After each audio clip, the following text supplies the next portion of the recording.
¿Alguna vez ha pasado que en medio de una charla, de repente, se siente como si la otra persona hubiera levantado un muro? ¿Simplemente se desconectó? Bueno, hoy vamos a meternos de lleno a analizar justo ese momento, el instante preciso en que decidimos que ya fue suficiente, que no queremos escuchar más. Y le huyeron hasta esta palabra. Uf, es que esta frase, que es la base de nuestro análisis de hoy, es potentísima, ¿no? Captura ese momento casi teatral en que toda una audiencia, como si se hubieran puesto de acuerdo, decide al mismo tiempo, hasta aquí, se cierran los oídos. A este fenómeno vamos a llamarle la línea del hasta aquí. Pensemos en esto como una especie de frontera invisible que cada quien tiene. Es ese punto de quiebre en el que un mensaje choca con algo muy dentro de nosotros y ¡zas! Bajamos la cortina. Se acabó la comunicación. Ok, esta va a ser nuestra hoja de ruta. Vamos a explorar 4 muros que, según el material de origen, nos hacen llegar a ese punto de desconexión. Y al final, claro, veremos si hay alguna forma de oír más allá de ellos. ¡Arranquemos! El primer muro, el de la reprensión. Este es el que se levanta cuando una lección que parece general, de repente se siente muy personal. A todos nos puede interesar una buena historia, ¿verdad? Pero la cosa se pone tensa cuando esa historia deja de ser un cuento y sentimos que nos están apuntando con el dedo. Para entenderlo, la fuente nos lleva a un caso de un texto antiguo. Hay que imaginar la escena. Un orador, Esteban, tiene una multitud completamente cautivada. Les está contando su historia, la historia que los une, que todos conocen y aman. La atención es total. Y de repente, ¡boom! Ahí está, la línea del hasta aquí. El discurso pasó de ser una historia compartida a una acusación directa. Ustedes son igual que sus antepasados. En ese preciso instante la conexión se rompe. El puente se quiebra. ¿Y qué pasó? Bueno, la reacción fue visceral, fue inmediata. Se taparon los oídos. O sea, literalmente hicieron el gesto de no querer oír ni una palabra más. Es un ejemplo brutal de cómo la crítica directa puede activar esa sordera voluntaria en un segundo. Muy bien, vamos con el segundo muro. Este es diferente. No se construye con críticas, sino con ideas. Es el muro del prejuicio. Y se levanta cuando una idea nueva choca de frente con esas creencias que tenemos bien, pero bien arraigadas.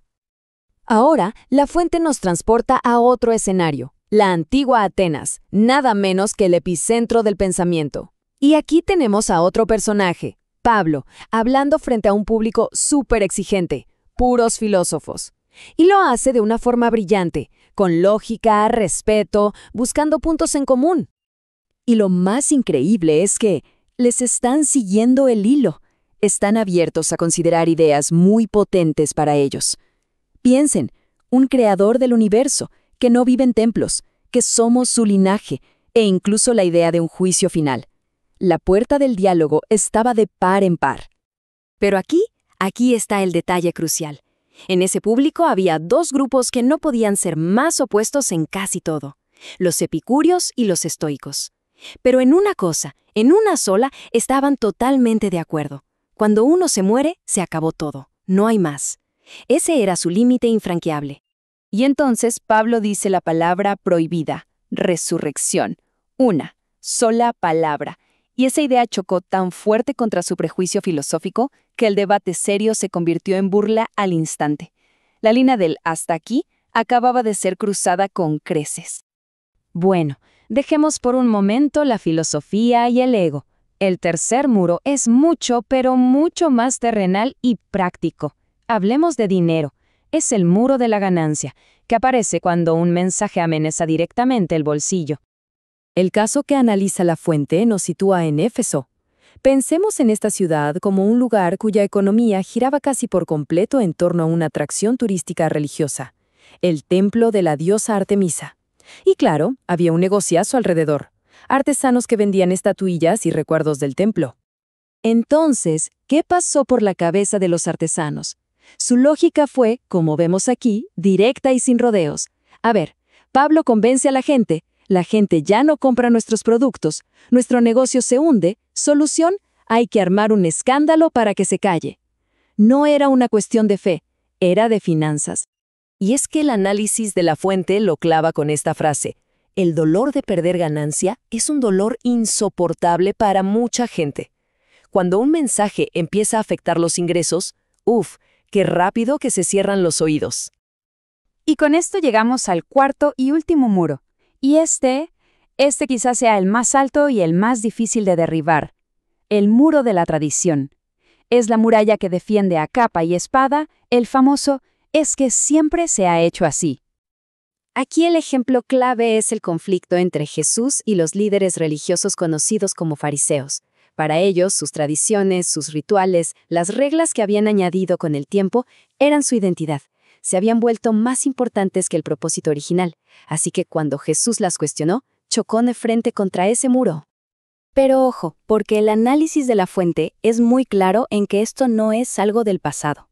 Sostiene que cualquier grupo, sea religioso, político o hasta una empresa, puede crear sus propias tradiciones sagradas. Esas vacas sagradas que se vuelven intocables y que bloquean cualquier idea nueva. Bien, hemos explorado estos 4 muros, el de la reprensión, el del prejuicio, el de la ganancia y el de la tradición. Entonces, la pregunta del millón es, ¿y ahora qué? ¿Hay alguna forma de oír más allá de estas barreras que levantamos? Hagamos un repaso final. Aquí están los 4 grandes motivos por los que decimos «hasta aquí llegué». Dejamos de escuchar cuando un mensaje se siente como un ataque personal, cuando choca con nuestras creencias más profundas, cuando amenaza nuestros intereses o cuando desafía en lo que siempre se ha hecho.